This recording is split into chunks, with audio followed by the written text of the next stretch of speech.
తెలంగాణ రాష్ట్రంలో ఇప్పుడు యూరియా కొరత మరి రాజకీయ పార్టీలకు చేస్తున్న ఆందోళన కారణమవుతుంది. ఇదే అంశంలో మరి యూరియా కొరత నిజంగా ఉందా? ఎంత యూరియా అవసరం ఉంది? సో రాజకీయ పార్టీలు ఏవైతే ఉన్నాయో బీఆర్ఎస్ కావచ్చు, బీజేపీ కావచ్చు, కాంగ్రెస్ కూడా మరి అధికారంలో ఉన్న కాంగ్రెస్ పార్టీ కూడా మరి బీజేపీ కేంద్రంపై ఆరోపణలు చేస్తున్న నేపథ్యంలో వాస్తవానికి యూరియా కొరత అనే అంశం ఇప్పుడు తెలంగాణ రాష్ట్ర వ్యాప్తంగా ఒక రాజకీయ అంశంగా మారింది. నిజంగానే రైతులు ఇబ్బంది పడుతున్నారా? చాలామంది రైతులు మరి గంటలుగా కూడా మరి ఏదైతే ఆ పాస్బుక్లు కావచ్చు, తర్వాత ఓటర్ ఐడి కార్డులు కావచ్చు, చెప్పులు కావచ్చు, క్యూ లైన్లో వేచి ఉండడం కావచ్చు. నిజంగా ఇది వాస్తవమేనా? యూరియా కొరత ఏ మేరకు ఉంది తెలుసుకునే ప్రయత్నం చేద్దాం. ప్రస్తుతం నాతోని ఇక మాట్లాడేందుకు వ్యవసాయ శాఖ సంబంధించిన సార్ చెప్పండి. యూరియా కొరత అనే అంశం ఇప్పుడు తెలంగాణ రాష్ట్రం ఒకవైపు వర్షాల కష్టాలు, మరొక వైపు యూరియా కష్టాలు రైతులను నట్టేట ముంచాయా? వాస్తవ పరిస్థితి ఎలా ఉన్నాయి? ఇప్పుడు మనకి ప్రతి సీజన్కి ముందు గవర్నమెంట్ ఆఫ్ ఇండియా మన ప్రతి స్టేట్ గవర్నమెంట్కి కూడా చర్చలు జరిపించి వాళ్ళకి కావాల్సిన యూరియాని అలాట్ చేస్తారు అన్నట్టు. సో ఈసారి మనకి సీజన్కి ఈ వానాకాలం సీజన్కి మనకి 9,80,000 మెట్రిక్ టన్ను యూరియా అవసరం ఉంటుంది. సో ఈ 9,80,000 మెట్రిక్ టన్ అనేది ప్రతి నెలవారీగా మనకి ఇస్తారు. అంటే ఎందుకు అది నెలవారీగా ఇస్తారు అంటే మనకి 22 రైల్ పాయింట్స్ ఉన్నాయి, మనం రేక్ పాయింట్ అంటాం. సో మనకి ఈ ఎరువులు అనేది ఒకటి మన రాష్ట్రంలో అంటే మన దేశంలో ప్రొడ్యూస్ అయ్యే ఇండిజినస్ కేటగిరీ, ఇంకోటి ఇంపోర్టెడ్ కేటగిరీ అంటే ఇతర దేశాల్లోంచి మనకి ఇంపోర్టెడ్ ద్వారా వచ్చేది. సో దాని ప్రకారం మనకి ప్రతి నెల ఫర్ ఎగ్జాంపుల్ ఇప్పుడు ఏప్రిల్ మాసంకి మనం 1,70,000 మెట్రిక్ టన్ మనకి అలాట్ చేస్తారు. అదేవిధంగా మే నెలకి 1,60,000, జూన్కి 1,70,000, జూలైకి 1,60,000, ఆగస్ట్కి 1,70,000 ఇట్లా మనకి ప్రతి నెలకి అలాట్మెంట్ ఇస్తారు. సో ఆ అలాట్మెంటు ఏ కంపెనీ దగ్గర నుంచి తీసుకోవాలి, ఎంత తీసుకోవాలా అని కూడా మనకి గవర్నమెంట్ ఆఫ్ ఇండియా మనకి ఈ ఎవ్రీ మంత్ మనకి వాళ్ళు కమ్యూనికేట్ చేస్తారు. సో ఫర్ ఎగ్జాంపుల్ ఇప్పుడు సెప్టెంబర్ మాసం రేపులోంచి స్టార్ట్ అవుతుంది. సో సెప్టెంబర్ మాసంకి మనకి 1,60,000 మెట్రిక్ టన్ను అలాట్మెంట్ ఇవ్వడం జరిగింది. అది ఏ కంపెనీలోంచి ఇవ్వాలి అది కూడా వాళ్ళు చెప్తారు అన్నట్టు. సో ప్రతి నెల మనకి ప్లాన్ రాగానే ఆ కంపెనీతో మనం మీటింగ్ పెట్టుకొని వాళ్ళు ఏ రోజు ఏ రేక్ ఏ జిల్లాకి ఏ రేక్ పాయింట్కి పంపించాలా అనేది మనం నిర్ణయం తీసుకుంటాం. సో దీంట్లో వచ్చిన ఇష్యూ ఏంటి అంటే మనకి ఏప్రిల్ మాసంలోంచి కూడా ప్రతి మాసం మనకి కమ్యూనికేట్ చేసిన ప్లాన్ ప్రకారం మనకి సప్లై జరగలేదు. సో ఇది మనం అంటే సెంట్రల్ గవర్నమెంట్కి ఎవ్రీ టైం ఫ్రమ్ ఏప్రిల్లోంచి మనం తెలియజేస్తూ ఉన్నాం. అంటే మనకి ఈ ఇంపోర్టెడ్ కావచ్చు, ఇండిజినస్ కేటగిరీ కావచ్చు, మనకి ఏప్రిల్లో ఫర్ ఎగ్జాంపుల్ 1,70,000 రావాల్సింది 1,20,000 వచ్చింది, దాదాపు మనకి 50,000 తక్కువ వచ్చింది. సో ఇట్లా మే నెలలో మనకి అగైన్ 73,000 తక్కువ వచ్చింది. తర్వాత జూన్లో 72,000, జూలైలో 17,000, ఆగస్టులో ఈ నెలలో కూడా మనకి 25,000 వరకు ఉన్నాయి. దీనికి 2 కారణాలు ఉన్నాయి. సో ఒకటి మనకి ఇంపోర్టెడ్ యూరియా విషయంకి వచ్చుకుంటే ఒకటి మనకి ఇప్పుడు రష్యా ఉక్రెయిన్ యుద్ధం కావచ్చు, రెడ్ సీ క్లోజ్ అవ్వడం కావచ్చు, తర్వాత చైనా మనకి మేజర్ సప్లయర్, వాళ్ళ దగ్గర నుంచి రావాల్సిన యూరియా తక్కువ కావచ్చు. సో ఇది ఆల్మోస్ట్ ఇండియాలో చాలా రాష్ట్రాల్లో ఈ పరిస్థితి నెలకొంటుంది. మనకి ఈ కారణం కాకుండా మనకి రామగుండం ప్లాంట్ అంటే మన రాష్ట్రంలోనే ఉండే ఇండిజినస్ ప్రొడక్షన్ అయ్యే రామగుండం ప్లాంట్ కూడా దాదాపు మనకి మే జూన్లో ఒక 40 రోజులు వాళ్ళు మెయింటెనెన్స్ కారణాల వల్ల ఆపడం, తర్వాత జూలైలో అగైన్ వాళ్ళు స్టార్ట్ చేశారు, గ్యాస్ లీకేజ్ వల్ల 10 రోజుల్లో మళ్ళీ ఆపేశారు. అగైన్ ఆగస్టులో కూడా మళ్ళీ గ్యాస్ లీకేజ్ వల్ల దాదాపు 20 రోజులు ఆపేశారు. Still Ramagundam plant not functioning. So దీనివల్ల మనకి రావాల్సిన ఇంపోర్టెడ్ యూరియాలో తక్కువ అవ్వడం, తర్వాత మనకి రామగుండం ప్లాంట్లో కూడా మనకి ప్రొడక్షన్ ఆగిపోవడం. This is the 2 main reason మనకి ఈరోజు. సో అయినప్పటికీ కూడా మనం ప్రతిసారి గవర్నమెంట్ ఆఫ్ ఇండియాతో మాట్లాడడం వల్ల ఈ రోజుకి మనకి ఆల్మోస్ట్ 20,000 ట్రాన్సిట్లో ఉన్నది. అది ఈరోజు రేపుకి 20,000 వరకు మనకి డిఫరెంట్ జిల్లాలో రైల్ పాయింట్లో రీచ్ అవుతుంది. అది కాకుండా మనం ఎవ్రీడే మనం ఇప్పుడు అడిషనల్గా లోడ్ చేసుకుంటున్నాం కాబట్టి ఇన్ 3-4 డేస్లో అగైన్ అదనపుగా 20,000 లోడ్ అవుతున్నాయి. అండ్ ఇది కాకుండా ఇప్పుడు మనకి 3 ఇంపోర్టెడ్ వెజల్స్ రీచ్ అయినాయి. సో ఒకటి కారైకాల్, ఇంకొకటి దామిరా, ఇంకొకటి గన్నవరం. ఈ 3 పోర్ట్లో రీచ్ అయిన ఈ ఇంపోర్టెడ్ లాంచ్ కూడా మనకి దాదాపు 30,000 వరకు కేటాయింపు ఇవ్వడం జరిగింది. సో అవి కూడా మనకి త్వరలో అందబోతుంది.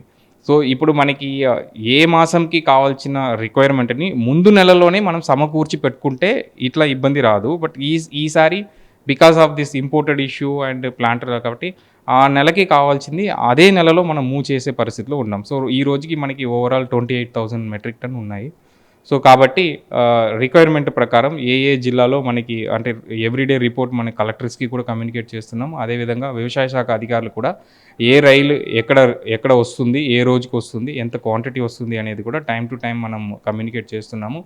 So in addition to that ఇక్కడ మనం ప్రైవేట్లో ఎక్కడన్నా డీలర్ పాయింట్లో అధిక ధరకు అమ్మడం అట్లాంటి వల్ల ఎక్కడన్నా సమస్యలు వస్తే కూడా వాళ్ళపైన కూడా చర్యలు తీసుకోవడానికి ఏర్పాటు చేస్తున్నాం. అంటే బీఆర్ఎస్ బీజేపీ రెండు కూడా ఆరోపిస్తున్నాయి, కేంద్రం నుంచి మేము యూరియా సరఫరా చేస్తున్నాము, రాష్ట్ర ప్రభుత్వానికి ప్రణాళిక లేదు. సో అంటే వ్యవసాయ శాఖ మరి మీరు చెప్తున్నారు ఎవ్రీ మంత్కు రావాల్సింది తక్కువ వస్తుంది. సో 2 లక్షల ఎబోవ్ మెట్రిక్ టన్నులు మీకు ఇప్పుడు యూరియా మీకు రావాల్సింది రాలేదు. సో దాన్ని ఎట్లా భర్తీ చేస్తారు, రైతులకు ఏం చెప్తారు ఓవరాల్గా? సో ఇప్పుడు మనకి అంటే ఈ ఏప్రిల్లోంచి ఆగస్టు మాసం చూసుకుంటే మనకి ఓవరాల్ డెఫిసిట్ అంటే 2,35,000 వరకు మనకి డెఫిసిట్ ఉన్నది. సో నేను ఇప్పుడు చెప్పినట్టు 1 by 1గా మనకి ఇంపోర్టెడ్ వెజల్స్ అంటే ఇది కొంచెం ఆలస్యంగా వచ్చింది అని చెప్పొచ్చు. లాస్ట్ మనకి జూన్ జూలైలో రావాల్సింది because of that Red Sea ఇతర కారణాల వల్ల ఇప్పుడు బర్త్ అవుతున్నాయి. మనకి సెప్టెంబర్ అంటే ఆగస్ట్ ఎండ్కి 3 వెజల్ రీచ్ అయినాయి, ఇంకా కూడా కొన్ని ఇంపోర్టెడ్ వెజల్స్ రీచ్ అవుతున్నాయి. సో దాంట్లోంచి ఈ సప్లై గ్యాప్ ఏమని ఉన్నాయో 2 లక్షలని ఇమీడియట్గా ఇవ్వాలని నిన్న గౌరవ మంత్రి గారు కూడా లేఖ రాయడం జరిగింది. ఇప్పుడు మనకి సెప్టెంబర్ మాసంకి కూడా ఆల్మోస్ట్ 1.6 lakh మెట్రిక్ టన్ వాళ్ళు కేటాయించడం జరిగింది. సో అదనపు కూడా కావాలని ఇందాక మన తెలంగాణ భవన్లో గౌరవ్ ఉప్పల్ సార్ కూడా మాట్లాడడం జరిగింది. So we are trying to get the required stock. మనకి ఇప్పుడు సీజన్ అనేది ఇంకా 2 weeks వరకే ఉంటుంది, దాని తర్వాత మనకి సప్లై అనేది తగ్గుతుంది. పీక్ సీజన్ మనకి ఇప్పుడు ఆగస్టు వచ్చింది, ఇంకా కొన్ని జిల్లాలో 2 వారాల వరకు అవసరం ఉంటుంది. సో ఈ 2 వారాలకి సరిపడా మూమెంట్ని ఇప్పుడు మన ప్రణాళికని కూడా సిద్ధం చేసుకోవడం జరిగింది. ఎకరానికి వాస్తవానికి ఎన్ని బస్తాల యూరియా వాడతారు సార్? మరి దీంట్లో 1 బస్తా మాత్రమే ఇస్తున్నారు రైతులకని కూడా ప్రచారం జరుగుతుంది. అదే సమయంలో బ్లాక్ మార్కెట్లో యూరియా అమ్ముతున్నారని కూడా జరుగుతున్న ప్రచారంలో ఏం చేయబోతున్నారు, ఏం చేస్తున్నారు? ఇప్పుడు యూరియా వాడడంకి వచ్చినప్పటికి ఖచ్చితంగా మనం రైతులు అందరూ కూడా తెలుసుకోవాల్సింది ఏంటంటే ఈ దేశంలోనే ఎక్కువ యూరియా వాడే రాష్ట్రాల్లో మనకి హర్యానా, పంజాబ్ తర్వాత మనం తెలంగాణ 3rd హైయెస్ట్ వాడుతున్నాము. సో దాదాపు మనకి ఒక ఏకరాకి 170 kgs వరకు వాడుతున్నాం. But whereas the recommended ratio అనేది చూసుకుంటే 4:2:1. మనం దాదాపు కొన్ని జిల్లాలో చూసుకుంటే 3 ఇంతలో ఎక్కువ వాడుతున్నాం, అంటే రికమెండేషన్ క్వాంటిటీ కన్నా. సో ఫర్ ఎగ్జాంపుల్ మనకి ఇప్పుడు రైస్ బ్యాగ్కి మినిమం 3 bags వాడాల్సిన పరిస్థితిలో మనం 7 bags 5 bags కూడా వాడుతున్నాము. సో అది మనం స్లోలీ మనం రైతులకి మోటివేట్ చేసుకుంటూ అండ్ ఎరువులు ఎట్లా తగ్గియాలి, నానో యూరియా ఎట్లా వాడాలి, న్యాచురల్ ఫార్మింగ్ పద్ధతులు ఎట్లా వెళ్ళాలి అనేది slowly we are motivating. But fact ఏంటంటే దేశవ్యాప్తంగా చూసుకుంటే తెలంగాణలో యూరియా వాడకం ఎక్కువ ఉన్నది. అది ప్రతిసారి గవర్నమెంట్ ఆఫ్ ఇండియా కూడా మన దృష్టికి తీసుకెళ్తున్నారు. సో స్లోలీ మనం ఎక్స్టెన్షన్ యాక్టివిటీ ద్వారా ఈ అధిక వాడకం ఉండే వల్ల వచ్చే నష్టాలు ఏంది అనేది మనం రైతులకి కూడా తెలియజేస్తున్నాము. సో ఓవరాల్గా ఈ యూరియా అంశం ఇప్పుడు ఎంత రిక్వైర్మెంట్ ఉంది సార్? దాంట్లో వాస్తవానికి వరి ఉత్పత్తి అంటే సాగు ఎంత చేస్తున్నారు? రోజుకు వరి సాగు పెరుగుతుందని కూడా చెప్తున్న నేపథ్యంలో ఎవ్రీ ఇయర్ ఇంక్రీజ్ అవుతుంది అంటారు, నిజమేనా? సో వరి సాగు అనేది ఖచ్చితంగా over the period of 3-4 years చూసుకుంటే మనకి రైతులు అందరూ కూడా ఇన్ ఫేవర్ ఆఫ్ ప్యాడీ వెళ్తున్నారు. సో రకరకాల కారణాలు ఉన్నాయి. మనకి లాస్ట్ ఇయర్ ఎంత సాగు అయిందో దానికన్నా కూడా ఈసారి ఎక్కువ సాగయ్యే అవకాశం ఉన్నది. బికాస్ మనకి అడ్వాన్స్గా రెయిన్ రావడం, తర్వాత కొన్ని ప్రాజెక్ట్స్లో అడిషనల్గా వాటర్ అందడం కావచ్చు. So we are anticipating last time paddy area కన్నా ఈసారి ప్యాడీ ఏరియా ఎక్కువ అవుతుందని అంచనా వేస్తున్నాము. అదేవిధంగా కాటన్ ఏరియా కూడా దాదాపు 1,00,000 acres వరకు ఎక్కువ అయింది. అండ్ మెయిజ్ ఏరియా కూడా అంటే ఈ 3 పంటలు మనకి ఎక్కువ యూరియా కన్సంప్షన్ ఉంటుంది. మెయిజ్ ఏరియా కూడా లాస్ట్ ఇయర్ కన్నా దాదాపు ఈసారి కొంచెం ఎక్కువే అయింది. అంటే మనకి ప్యాడీ కల్టివేషన్ కంప్లీట్ సర్వే ఇంకా రావాల్సి ఉన్నాయి, బట్ లాస్ట్ ఇయర్ కన్నా ఈసారి ఎక్కువ అయ్యే అవకాశం ఉంది. యాక్చువల్గా రైతుల దగ్గర నుంచి రిక్వైర్మెంట్ ఎంత సార్? మీ దగ్గర స్టాక్ ఎంత ఉంది? మీరు ఇంకా ఎప్పటి వరకు యూరియా కష్టాలు తీర్చబోతుంది? సో నేను చెప్పినట్టు ఇప్పుడు 20,000 మెట్రిక్ టన్ను మనకి ఇన్ ట్రాన్సిట్లో ఉన్నాయి. ఇన్ ట్రాన్సిట్ అంటే రైలు లోడ్ ఎక్కింది, అది ఈరోజు రేపు రీచ్ అవుతున్నాయి. ఇంకా 20,000 మెట్రిక్ టన్ వరకు మనకి ఈ అంటే ఇంకా 2-3 daysలో లోడింగ్ అవుతున్నాయి డిఫరెంట్ ప్లేసెస్లోంచి ఇండిజినస్ ఇంపోర్టెడ్. అదేవిధంగా 30,000 వరకు మనకి ఇంపోర్టెడ్ వెజల్స్ నిన్న మొన్న రీచ్ అయింది కాబట్టి అవి కూడా మనం తెస్తున్నాము. ఇన్ అడిషన్ టు దట్ ఈ సెప్టెంబర్ మాసంకి కావాల్సిన 1,60,000 మెట్రిక్ టన్ కూడా మనకి కేటాయింపులు చేయడం జరిగింది కాబట్టి సో త్వరలో మనకి ఇవన్నీ వస్తున్నాయి. So we don't anticipate any problem in September. So మనకి సెప్టెంబర్ మాసంకి కావాల్సిన యూరియాని అన్ని కూడా అందుబాటులో తీసుకురావడానికి అన్ని సిద్ధంగా ఉన్నాయి. ఇంకా భారీ వర్షాలు కూడా కురుస్తున్న నేపథ్యంలో ఏ మేరకు పంటలు దెబ్బతిన్నాయి? తెలంగాణ రాష్ట్ర వ్యాప్తంగా ఇప్పటికీ ఏమైనా ప్రాథమికంగా అంచనా వేశారా? సో మనకి పంటలు నష్టం గురించి ప్రతి జిల్లాలో నుంచి రిపోర్ట్ తెచ్చుకోవడం జరిగింది. కొన్ని ప్రాంతాల్లో మనకి అంటే ఫర్ ఎగ్జాంపుల్ ఇప్పుడు ప్యాడీలో మనకి వాటర్ డ్రైన్ అయితే అది కోలుకునే అవకాశం కూడా ఉన్నాయి. సో ఫర్దర్గా రెయిన్స్ లేదంటే నష్టం తగ్గుతుంది. సో రెయిన్ అంటే వాటర్ లాగింగ్ ఎక్కువ ఉంటే ఆ పంట కూడా కోల్పోయే అవకాశం ఉంది. ప్రతి జిల్లాలో నుంచి కూడా అంచనా తీసుకున్నాము. సో దాదాపు 2 lakh వరకు మనకి ఈ రోజుకి రావడం జరిగింది. సో ఇది ఫీల్డ్ టు ఫీల్డ్ సర్వే చేయవలసి ఉంటుంది. సో ఈ రోజు వరకు ఇది ప్రిలిమినరీ ఎస్టిమేట్ అంటే దాదాపు 2 lakh వరకు అక్రాస్ ద స్టేట్ మనకి రావడం. అంటే ఏ పంటలు ఈ వర్షాల నుంచి కోలుకుంటే ఏ పంటలు పూర్తిగా నాశనం అయ్యే పరిస్థితి ఉంటుంది? దానికి సంబంధించినంత వరకు మీ దగ్గర ఉన్న నివేదికలు. సో ఇప్పుడు మనకి మ్యాక్సిమం డ్యామేజ్ మనకి ప్యాడీలో రిపోర్ట్ చేయడం జరిగింది. సో ప్యాడీలో మనకి 1 or 2 days వాటర్ కొంచెం అంటే ఒక లెవెల్కి ఉంటే అది వాటర్ డ్రైన్ అయిపోతే పంట కోలుకునే అవకాశం ఉన్నది. ఆదిలాబాద్ ప్రాంతంలో కొన్ని కాటన్ అంటే వాటర్ బ్యాక్లాగ్ వాటర్ ఉన్న వల్ల అది కొంచెం 3-4 days ఆగి ఉన్నాయి. అక్కడ కోలుకునే పరిస్థితి ఉండకపోవచ్చు కొన్ని ప్రాంతాల్లో. సో ఇట్ డిపెండ్స్ ఆన్ ఒక్కొక్క క్రాప్కి తగినట్టు. సో ఎగ్జాక్ట్ మనకి లెక్కలు అనేది maybe will get in 1 or 2 days.